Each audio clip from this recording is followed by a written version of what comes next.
was thinking about different mothers, different mothers in the Bible, and I was thinking about Jochebed, and sometimes we go through some really, really rough things, and I was thinking about, here she is, she has a new baby, and they made a decree that all the baby boys had to be killed. And she has this little baby, and she's doing everything in her power to save this little boy, She hid him as long as she could, and it got to a point where, well, all of you know, you've had babies. They get to a certain point, you just can't hide them anymore. You just can't keep them quiet anymore.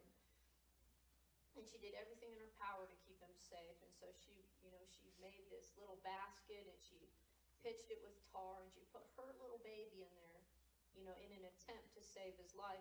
She just had to trust God, that God was going to keep his hands on him. And we know that, the princess, or anyway, Pharaoh's daughter, I guess I call her princess, I don't know. Anyway, Pharaoh's daughter came, and she found him. She found him, and you think,